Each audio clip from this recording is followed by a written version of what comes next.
Castellane est une commune française, sous-préfecture du département des Alpes de Haute-Provence, dans la région Provence-Alpes-Côte d'Azur. Avec environ 1500 habitants, Castellane a la particularité d'être la sous-préfecture la moins peuplée de France. Le nom de ses habitants est castellanais. Castellane a reçu le label « Village et cité de caractère ». La commune de Castellane est une cité très ancienne implantée en amont des gorges du Verdon. La ville est située à 724 mètres d'altitude. Castellane est une des 46 communes adhérentes du parc naturel régional du Verdon. La commune fait partie de la zone de calcaire jurassique des Préalpes de Provence. Le relief s'est formé avec la surrection des Alpes au cours de l'ère tertiaire.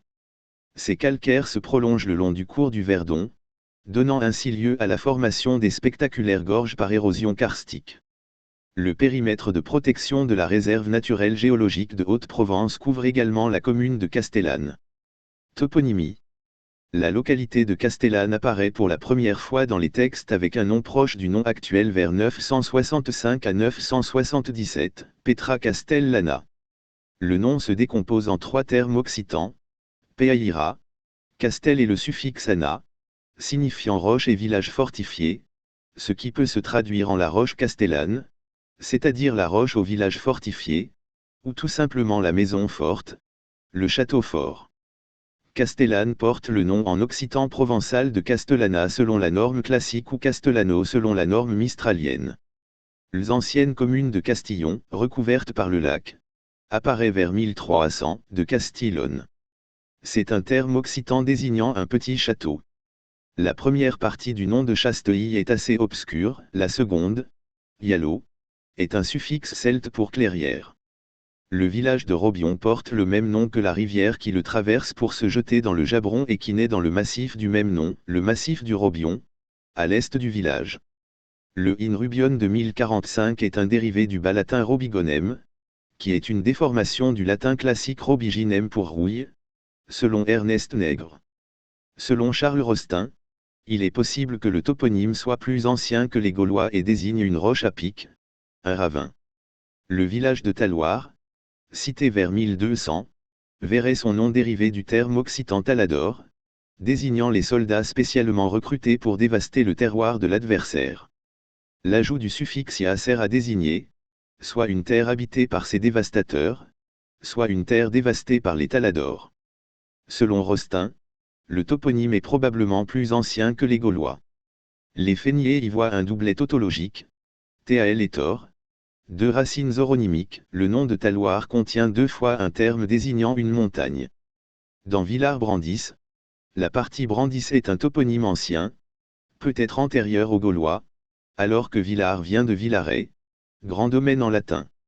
Le hameau de la Palude doit son nom à une zone marécageuse.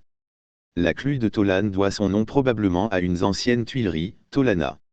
Hameau. Outre les anciennes communes qui toutes constituent encore des villages isolés du centre de Castellane, on compte d'autres hameaux, la Baume, Blaron, la Palude. Risques naturels et technologiques. Le canton de Castellane est en zone de risque sismique 1B, risque faible, selon la classification déterministe de 1991, basée sur les séismes historiques, et en zone 4, risque moyen, selon la classification probabiliste C8, de 2011. La commune de Castellane est également exposée à trois autres risques naturels, les feux de forêt, les inondations, le long de la vallée du Verdon, et les mouvements de terrain. La commune est concernée par des aléas moyens à forts sur certains versants. La commune de Castellane est également exposée à deux risques d'origine technologique, celui lié au transport de matières dangereuses par route. La route nationale 85 peut être empruntée par les transports routiers de marchandises dangereuses. Celui de rupture de barrage. Castellane fait partie de la zone de proximité immédiate, ZPI, c'est-à-dire qui serait atteinte en moins de 15 minutes par l'onde de submersion en cas de rupture du barrage de Castillon. Si cette rupture advenait, l'onde de submersion passerait en crête au-dessus de celui de Chaudane. Les 5 premiers kilomètres dans la vallée du Verdon seraient parcourus en environ 3 minutes et 42 secondes, soit environ 80 km/h, atteignant alors la zone artisanale sous Chaudane, déchetterie. Le pont du Roc serait atteint un peu plus d'une minute plus tard, l'agglomération commençant alors à être submergée. 2 minutes plus tard, le front de l'onde serait à la Colle, à l'ouest de la ville. Pendant ce temps, toute la vallée de Castellane serait inondée, l'eau pouvant progresser jusqu'au plan de la Palude, passant de chaque côté de la colline Saint-Michel, et atteignant la côte 750 mètres, représentant une hauteur d'eau d'une quarantaine de mètres, ce qui met sous les eaux les premières maisons du hameau de la Sébière, la Moutière, et toute la vallée du Verdon. L'onde continuerait ensuite sa progression dans la vallée du Verdon, atteignant le pont de Talloires 6 minutes après être entrée dans Castellane.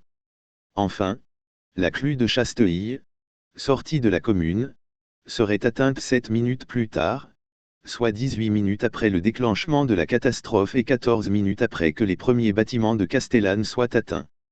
Le plan de prévention des risques naturels prévisibles de la commune a été approuvé en 2005 pour les risques d'inondation et de mouvement de terrain, et le DICRIM existe depuis 2011. La commune a été l'objet de plusieurs arrêtés de catastrophes naturelles, en 1984 pour le tremblement de terre de Chasteuil, et pour des inondations, coulées de boue et glissements de terrain en 1984, 1994, 2001, 2009, 2010 et 2011. De par son étendue et son emplacement proche d'une zone fortement sismique, on compte de nombreux tremblements de terre fortement ressentis ou qui ont provoqué des dégâts à Castellane ou dans les anciennes communes rattachées. Présenté par ordre chronologique et en ne retenant que les séismes dont l'épicentre est situé dans l'actuelle commune de Castellane et ceux dont l'intensité macrosismique ressentie à Castellane est supérieure à 5 sur l'échelle MSK, de nombreux séismes de différentes intensités sont enregistrés, du 23 mai 1824 au 24 novembre 1994. Les éboulements et glissements de terrain sont parfois importants. Ainsi, le 2 avril 2013, un rocher de 50 mètres cubes est tombé sur la RD 4085, entre Castellane et Lagarde. Préhistoire et Antiquité. Le peuplement de Castellane est connu en remontant très loin. Son territoire est d'abord fréquenté par des nomades au néolithique, traces les plus anciennes, 6000 ans avant Jésus-Christ. Une grotte ornée d'art pariétal se trouve sur la commune, des tombes de l'âge du bronze ont été retrouvées dans une grotte de Castillon. Des tribus ligures occupent le territoire. Les Soutrilles ou Suètres créent ensuite un oppidum appelé Ducélia, à proximité du roc. Ils exploitent les nombreuses sources salées qui se trouvent à proximité et en revendent le sel. La plupart des communes aujourd'hui rattachées à Castellane étaient aussi peuplées par les Soutrilles. Seule Tolane devait être habitée par le peuple qui avait sa capitale à Senez. La conquête de la région est achevée par Auguste en 14 avant Jésus-Christ. Castellane est rattachée à la province romaine des Alpes-Maritimes et prend son essor. Des habitations s'établissent dans la plaine, et la ville est appelée Civitas Saliniensum, la cité des marchands de sel. Plusieurs voies partent ou passent par de cette ville, la Via Salinaria, en direction de l'ouest et de la Durance vers l'actuel Château Arnoux. La Via Ventiena, de Cimier à Sisteron par Vence, sur cette voie, au col Saint-Pierre, a été retrouvée une borne milliaire du début du IIIe siècle, à 6000 de Castellane, un embranchement vers les Via Aurelia et Via Domitia, une voie vers Entrevaux, Glandève, par Briançonnet. Le nom de la ville devient ensuite Saliné. Les habitants de la cité s'installent tout d'abord sur le bord du Verdon pour y exploiter les sources salées encore visibles aujourd'hui. De l'Antiquité, date un trésor de 34 monnaies d'or d'Arcadius et d'Honorius, découvert en 1797 à Talloires, et une inscription, dite de Julius Trophimus, classée. Un évêché y est fondé au 5e siècle, il est transféré à Senez avant le 6e siècle, et y reste jusqu'à sa suppression à la Révolution française, malgré toutes les tentatives de le faire revenir à Castellane. Au Moyen Âge, pour se protéger des invasions, l'habitat se déplace au sommet du roc qui domine la vallée du Verdon, puis descend un peu à flanc de montagne sur les terrasses bordant le roc. Certains vestiges de ce troisième site de Castellane, nommé Sinaca en 813, actuel lieu-dit Le Signal, puis Petra Castellana en 965, sont encore visibles. Au début du X siècle, tout le terroir environnant n'était peuplé que de 84 habitants. Pour des questions pratiques, les habitants s'installent ensuite au pied du roc, dans le fond de la vallée. C'est en 852 que Boniface de Castellane remporte une victoire sur les Maures, ce qui lui permet de constituer une vaste baronnie, dont 46 communautés villageoises étaient sujettes, de Cotignac au sud, dans le Var à Toramot au nord, et de Solela à Esparon. Progressivement, 3 bourgs coexistent, le Rup, au sommet du Roc, bientôt uniquement occupé par le château, construit en 977 par Ponsarbeau et Aldebert, le Castrum, à mi-hauteur, sur un site plus large mais facile à défendre, le Burgum, site actuel, d'accès aisé et facilitant les échanges. En 1189, le baron de Castellane Boniface III est attaqué par son suzerain Alphonse Ier de Provence auquel il refusait l'hommage, et doit se soumettre. Une autre guerre éclate entre le baron de Castellane et son comte en 1227. En 1262, c'est Charles Ier d'Anjou qui soumet Boniface VI de Castellane, il y installe le chef-lieu d'une nouvelle baillie. Pour se protéger, outre les protections propres à la ville, les barons de Castellane ont construit une série d'avant-postes fortifiés, à Demandolc, à la Garde, à Chasteilles, Rougon, et peut-être à Talloires. En 1300, une petite communauté juive comptant 8 feux était établie dans la commune. En 1342, le ressort de la baillie de Castellane s'étend sur 3 cantons supplémentaires, Barême, de Comps et de Colmar. La peste noire atteint Castellane en 1348, et est suivie d'une crue dévastatrice du Verdon. La mort de la reine Jeanne Ière ouvre une crise de succession à la tête du comté de Provence, les villes de l'Union d'Aix, 1382 à 1387, soutenant Charles de Duras contre Louis Ier d'Anjou. Le châtelain de Castellane, Louis d'Anduze, également seigneur de la Voulte, prend le parti du duc d'Anjou dès le printemps 1382, ce soutien étant conditionné à la participation du duc à l'expédition de secours à la reine. La communauté de Castellane, elle, se rallie en février 1386, après la mort du duc et des négociations avec la régente Marie de Blois, qui envoie 2 ambassades en décembre 1385 et février 1386. Celle-ci accorde à la communauté le rattachement au domaine royal, ce qui signifiait relever d'un autre régime légal et fiscal. Comme pour de nombreux autres bourgs, la régente espérait obtenir des ralliements en chaîne des communautés et seigneurs des alentours. Ce raisonnement fonctionna, par exemple avec Guillaume de Forcalquier et son fils Jean Reynaud, seigneur d'Oulx, font leur soumission en juillet 1386. La communauté des Oulx était en conflit ancien avec ses seigneurs, ce qui entraîne la confiscation des biens de rebelles au profit des seigneurs. Par contre, Blieux persiste dans son engagement carliste jusqu'à fin 1387. En 1390, Raymond de Turenne ravage le terroir environnant, et le village de Tolane, sans réussir à prendre la ville, mais en détruisant le pont de bois sur le Verdon. Au milieu du XVe siècle, le bourg en hauteur est complètement abandonné au profit de celui du site de plaine. Le pont existait déjà au Moyen Âge, il est construit en pierre à partir du XVe siècle. Une maison des frères pontifes se chargeait de son entretien. Ce pont plaçait Castellane sur l'itinéraire fréquenté entre la Méditerranée et le pont sur la Durance de Sisteron. Le péage du pont sur le Verdon et la foire née à la fin du Moyen Âge, foire qui se maintient jusqu'à la fin de l'Ancien Régime, assure une prospérité relative au bourg. Au XVe siècle, une communauté s'installe sur le site actuel de Talloires. La Provence est rattachée à la couronne de France en 1483, et Louis XI fait raser le château. En 1486, un consulat est conféré à Castellane par le roi Charles VIII de France, qui peut s'administrer elle-même.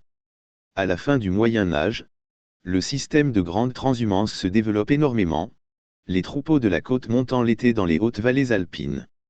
Certaines drailles passent par le pont de Castellane où un péage est installé.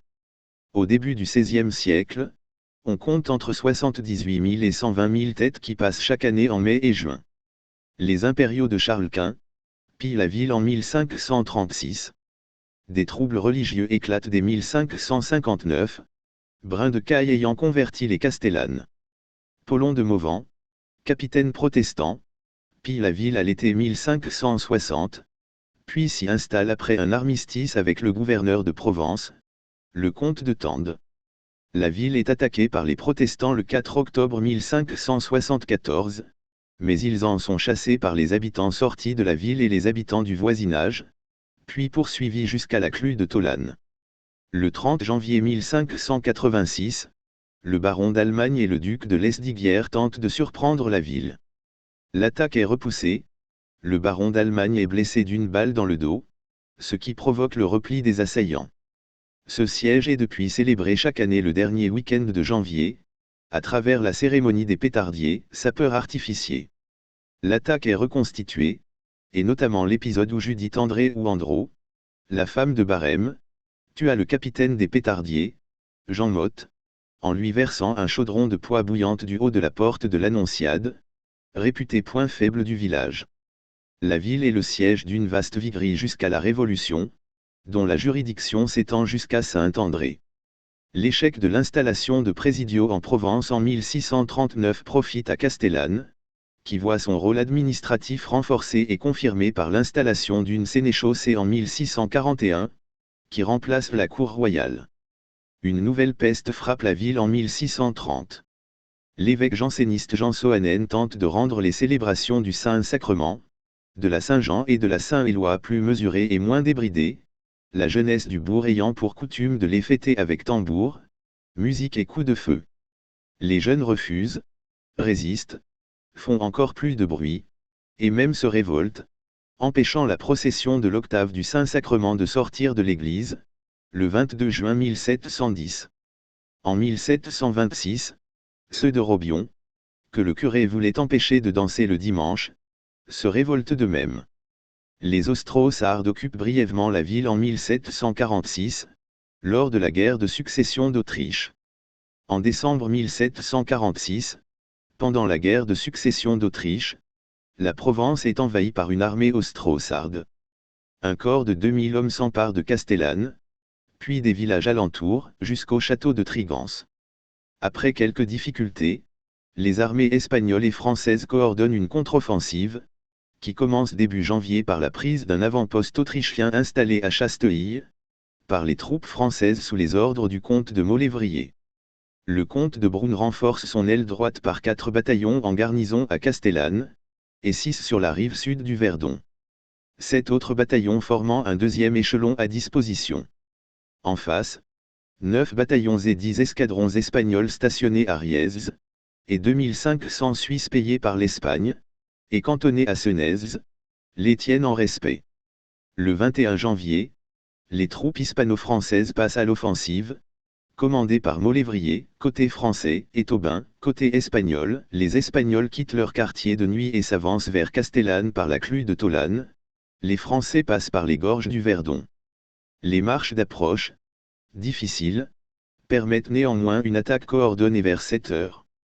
Les premiers avant-postes sont enlevés sans difficulté, ce qui permet à Molévrier de se lier sur sa gauche à Tobin, et d'envoyer une colonne de dragons rive droite du Verdon pour couper la retraite aux Autrichiens. L'assaut emporte sans difficulté les retranchements de campagne élevés par les Austro-Sardes, et l'armée franco-espagnole entre dans Castellane.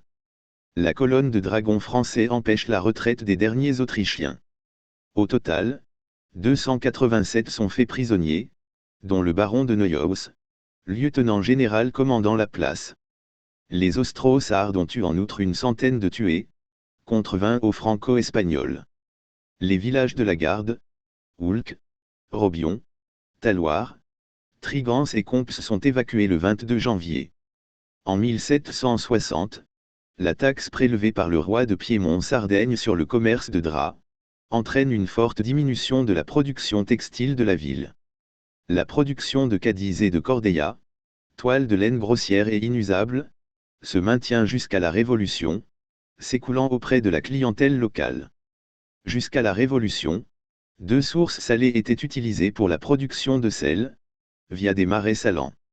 À la veille de la Révolution française, il existait plusieurs fiefs sur le territoire actuel de la commune, et Oulx, le Castelet de Robion, érigé en baronnie en 1755, Chasteuil, Tolane et Castillon, soit 5 fiefs en plus de Castellane pour les 8 communes créées à la Révolution, d'après l'état d'afflorinement de 1783. Sur le même territoire, il existait 9 paroisses, Castillon, La Baume, Tolane, La Palude, Chasteuil, Talloires, Villars-Brandis, Robion, et Castellane. La paroisse d'Éoulques était commune avec la communauté de la Garde. La cité de Castellane à elle seule payait plus d'impôts que celle de Digne, elle était un important bourg rural, à la fois par ses fonctions de justice, avec 8 avocats et 5 procureurs, et de production avec 12 fabriques. Parmi ces 12 fabriques, on compte 6 chapelleries, 2 fabriques de cire, une faïencerie, une tuilerie, une magnanerie, et l'industrie du cuir est aussi représentée. Un bureau de la Poste royale est aussi installé à Castellane à la fin de l'Ancien Régime. La nouvelle de la prise de la Bastille est accueillie favorablement, cet événement annonçant la fin de l'arbitraire royal, et peut-être, des changements plus profonds dans l'organisation de la France. Immédiatement après l'arrivée de la nouvelle, un grand phénomène de peur collective s'empare de la France. Des rumeurs de troupes de plusieurs milliers d'hommes en armes, soldés par les aristocrates et dévastant tout sur leur passage, se propagent à grande vitesse et provoquent la panique. On sonne le tocsin, on s'arme, on envoie des messages aux villages voisins pour se renseigner, ce qui propage la peur. Les solidarités se créent ainsi, les milices formées à cette occasion constituent la base des bataillons de la Garde nationale. Cette grande peur, venant de Digne et appartenant au courant de la peur du Mâconnais, atteint Castellane et sa région le 31 juillet 1789, avant de se propager vers la vallée du Var. La Société patriotique, Société des Amis de la Constitution, est enregistrée le 8 septembre 1791, disparaît, puis se reconstitue le 6 mai suivant, lors de la tournée des administrateurs départementaux. Elle prend alors pour nom Société des Amis de la Liberté, Égalité, Paix et Loi. Masséna s'y inscrit et les femmes fondent un club distinct des hommes, avant que les deux ne fusionnent.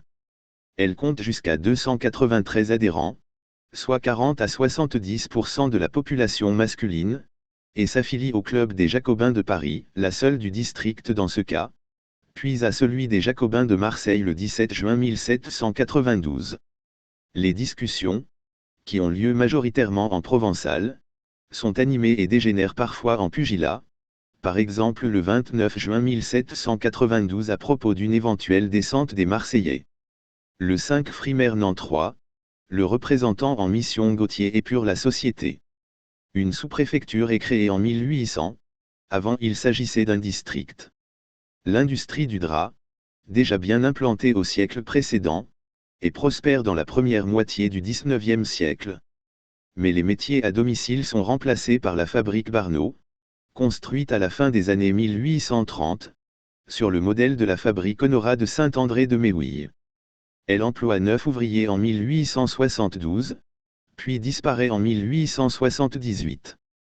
La Révolution et l'Empire apportent nombre d'améliorations, dont une imposition foncière égale pour tous, et proportionnelle à la valeur des biens de chacun. Afin de la mettre en place sur des bases précises, la levée d'un cadastre est décidée. La loi de finances du 15 septembre 1807 précise ses modalités, mais sa réalisation est longue à mettre en œuvre. Les fonctionnaires du cadastre, traitant les communes par groupes géographiques successifs. Ce n'est que dans les années 1834 à 1835 que le cadastre dit napoléonien des communes de Castellane et des communes rattachées est achevé. Le coup d'État du 2 décembre 1851, commis par Louis-Napoléon Bonaparte contre la Deuxième République, provoque un soulèvement armé dans les Basses-Alpes, en défense de la Constitution.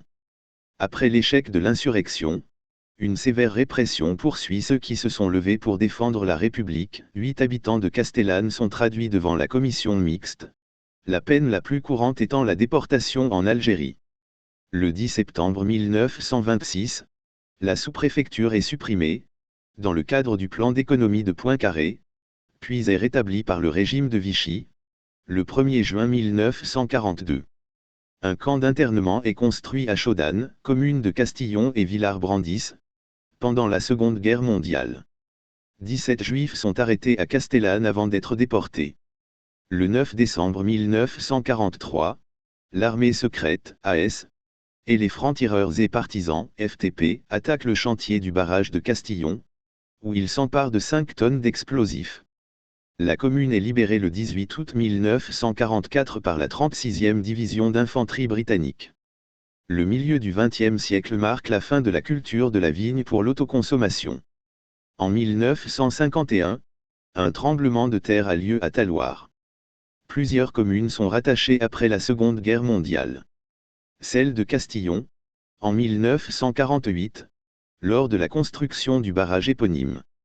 Villars-Brandis en 1964, celle de Chasteuil, Oulx, Robion, Talloires, Tolane, qui formant autant de hameaux de la commune, en 1973. Lieux et monuments remarquables. Le plus ancien monument sur le territoire de la commune est le dolmen des Pierres Blanches, néolithique final chalcolithique, inscrit. Les musées Sirènes et Fossiles et du Moyen Verdon fonctionnent en réseau avec les autres musées des Gorges du Verdon, la maison de Pauline de Gréoux-les-Bains, l'écomusée de la vie d'antan à Esparon de Verdon, la maison des Gorges du Verdon, à la Palude sur Verdon et le musée de la préhistoire, des Gorges du Verdon de Quinçon. Le musée de la Résistance regroupe de nombreux objets et documents authentiques retraçant l'histoire de la Résistance, notamment dans les Alpes de Haute-Provence durant la Seconde Guerre mondiale. Site naturel.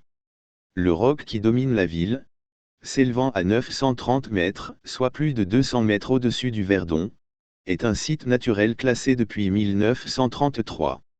Le roc est une singularité naturelle qui se détache dans la vallée du Verdon, et qui est visible de loin. Il est également classé en raison de son histoire, puisque la cité de Castellane s'y est implantée au Moyen Âge. Situé juste au pied du roc, le pont du Roc est un site inscrit depuis 1940, ses abords qui rejoignent les abords du site du Roc sont également inscrits ou classés. Enfin, le plus grand site classé du département, les Gorges du Verdon, 7600 hectares protégés, sont classés à partir de la clue de Chasteuil depuis 1990. Les gorges sont citées dans la plupart des guides touristiques et présentent un paysage unique en France, par son ampleur et la diversité des détails à observer. Architecture civile. Le château du XVIIIe siècle à Éoulx est richement orné de gypseries, notamment les plafonds du premier étage, les panneaux surmontant les portes, la rosace en écaille du plafond du second étage. Extérieurement, il est doté de 2 tours engagées, ses ouvertures sont cintrées. La mairie est installée dans l'ancien bâtiment de la caisse d'épargne, semblable à une villa, balcon soutenu par des consoles volumineuses et aux balustres épais, façade ornée d'un fronton. Rue nationale, 2 portes ont des impostes ou chapiteaux ornés de volutes, et un linteau est orné de rinceaux. Sur la commune, plusieurs cabanes, en pierre sèche le plus souvent, ont fait l'objet d'une notice de l'inventaire topographique de la Drac. Certaines sont couvertes d'une dalle monolithe. L'une d'elles, à Rayaupe, date du XVIIIe siècle, l'inscription 1586 est très récente. Le pont du Roc, supportant la route Sisteron-Vence, date de la première décennie du XVe siècle, et succède à plusieurs ponts de bois, dont le dernier jeté sur le Verdon vers 1300, fut détruit par Raymond de Turenne en 1390. Sa construction le rapproche des ponts de Nyons, construit en 1401, long de 42 mètres, pont de Claye, construit en 1607, long de 45 mètres, Tournon, construit au XVIe siècle, long de 49 mètres, Entrechaux, long de 24 mètres 50. Le pape Benoît XIII accorda des indulgences pour toute personne qui ferait une aumône pour financer sa construction. Il mesure 43 mètres de long, l'arche en dos d'âne léger à 14 mètres 40 de hauteur sous clé et 36 mètres de portée. Le tablier est large de 3 mètres 90 hors tout, les parapets laissent 3 mètres disponibles à la chaussée. La voûte segmentaire à double rouleau est de construction soignée en moyen appareil, et 2 arcs de décharge le soutiennent rive droite. En 1747, l'arrière-garde de l'armée austro-sarde y est accrochée par une sortie de la garnison. Les tympans ont été restaurés à plusieurs reprises. Des tirants métalliques sont posés en 1697. Le pont dans son ensemble est restauré en 2008 et fermé à la circulation automobile. Il est désaffecté en 1967 et déclassé en 1982. Le pont et ses abords sont un site inscrit depuis 1940. La bibliothèque est installée dans l'ancien couvent de la Visitation fondé en 1644. La fontaine la plus monumentale, sur la place principale, est orné d'une pyramide sur laquelle sont sculptés un compas croisé sur une équerre, 2 ciseaux, et un maillet, emblème des compagnons du devoir, et ou des francs-maçons. Au sommet de la pyramide se trouve un pied-douche, avec une boule. Elle voisine avec un monument de bronze commémorant la visite du ministre des Travaux publics Yves Guyot, en 1889. La fontaine au lion du XVIIe siècle. La tuilerie de Bran date de la fin du XIXe siècle, il ne subsiste qu'une partie du four. Art religieux. Des cipes funéraires antiques sont conservées à la chapelle Saint-Victor. La chapelle Notre-Dame du Roc, site du Haut Moyen Âge, sur le roc qui domine la ville, appartient à l'ancien couvent de la Merci. Mais le mur et la façade sud seule datent de la fin du XIIe siècle, puisqu'elle a été à moitié abattue lors des guerres de religion, et reconstruite en 1590. Tombant en ruine en 1703, elle est à nouveau rebâtie au début du XVIIIe siècle, et en 1860. Un chapiteau à feuillages et volutes date de la Renaissance. Son mobilier contient une statue de la Vierge, en marbre, du XVIe siècle, datation hypothétique, classée au titre objet. 2 tableaux représentant Saint Charles Borromée, et Saint François et Sainte Jeanne de Chantal, classés pour les tableaux et pour les cadres dorés, portant les armoiries de l'évêque de Senez-Duchesne et datés du XVIIe siècle. Elle a reçu de très nombreux ex-voto datant des XIXe et XXe siècles, dont les classiques plaques gravées, 136 au total, des bouquets de mariés, 21 au total, un tableau donné après un vœu fait à Notre-Dame, daté de 1757, et classé, un tableau donné après l'épidémie de choléra, en 1835, classé, un tableau donné par un prisonnier libéré, daté de 1875, classé au titre objet, un tableau donné pour remerciement après une épidémie de petite vérole, daté de 1870. Classé, un tableau, donné par une personne ayant échappé à un naufrage, en 1896, classé. Un des ex-voto est une bouteille qui contient les instruments de la Passion du Christ, la croix portant le Christ, avec la lance, le marteau, les tenailles, la colonne ayant servi à flageller Jésus-Christ, les dés, le fouet, ainsi que le coq, qui est ici le symbole du reniement de Pierre. Église Saint-Victor de Castellane. L'ancienne église paroissiale Saint-Victor date en partie du XIIIe siècle, elle est classée monument historique. Elle est construite de manière similaire et sur le même plan que l'église Saint-André, de l'ancienne ville située au-dessus de la ville actuelle. Elle a été le siège d'un prieuré de l'abbaye Saint-Victor de Marseille. L'abside est ornée de bandes lombardes, dont chaque arceau est monolithe. Exceptionnellement pour la région, elle possède un collatéral roman, revoûté au XVIIe siècle. La base du clocher date de 1445, mais le sommet est reconstruit au XVIIIe siècle. Ces travaux suivent les dégâts faits par les protestants en 1560. Son autel date de 1724. Le chœur est orné de peintures, encadré de boiseries, d'une annonciation sculptée en relief de bois doré, XVIIIe siècle, classé. Le mobilier de bois, les stalles, la chaire et le lutrin au pied hexagonal formant au total, un ensemble intéressant des XVIIIe et XIXe siècles, dont certains éléments sont classés. Son mobilier contient en outre un calice en argent du début du XVIIe siècle, dont le pied est polylobé, classé. Autres édifices et lieux cultuels. L'église du Sacré-Cœur, actuelle église paroissiale, est construite en 1868 à 1873 par l'abbé Joseph Pougnet et consacrée à Notre-Dame. Elle est agrandie par des bas-côtés en 1896. La première travée est occupée par une tribune. L'intérieur est gothique. Le clocher est construit contre la façade. Son mobilier comporte quelques éléments classés, 2 custodes en argent, l'une datée des environs de 1650 et l'autre du XVIIIe siècle, une croix de bois doré du XVIIIe siècle, un calice d'argent du XVIe siècle. Dans le mobilier liturgique, se trouve encore un voile huméral orné d'une colombe, datant du XIXe siècle, symbole du Saint-Esprit et du Christ, ainsi qu'une chasuble blanche avec orfroie dessinant le contour de la croix, et un pélican se frappant le cœur, également du XIXe siècle. Le pélican est lui aussi un symbole du Christ d'après une légende très ancienne, Rappelant à la fois son sacrifice pour les humains, et son amour pour les hommes, il est également un symbole de charité. Autre bâtiment religieux à Castellane. La chapelle Saint-Joseph est une partie de l'église des Augustins, reconstruite en remplacement de la chapelle des Pénitents Bleus. Elle a été démolie en partie pour élargir le boulevard Saint-Michel. Le temple bouddhiste. Ruine de l'église Saint-André du XIIIe siècle, en ruine depuis le XVIIIe siècle, site de Petra Castellana. Chapelle Saint-Tirce, à proximité de Robion. Ancienne église de Tolane.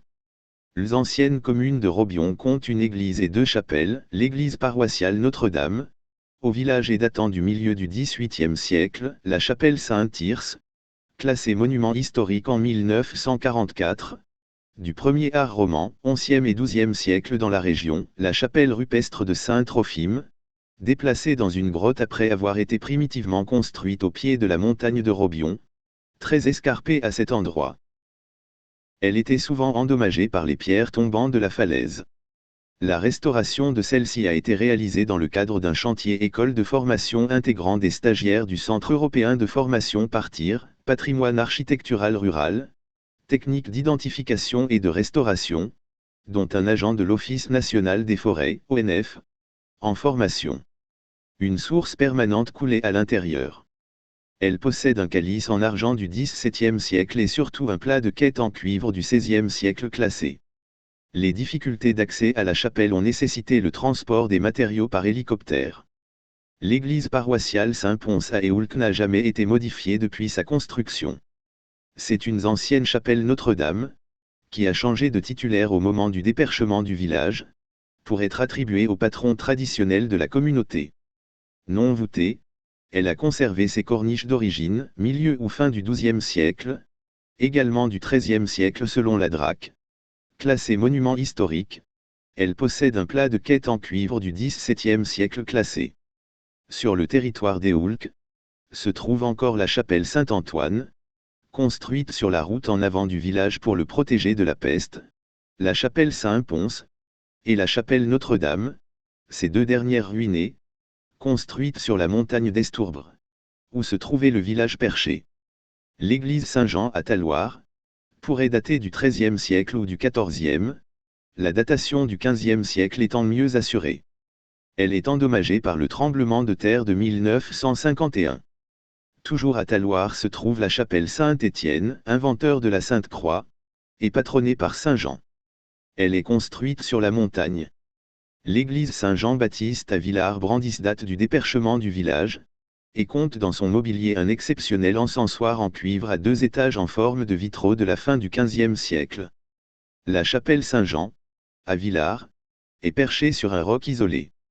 L'église Saint-Pierre à Tolane n'a été paroissiale qu'au Moyen Âge.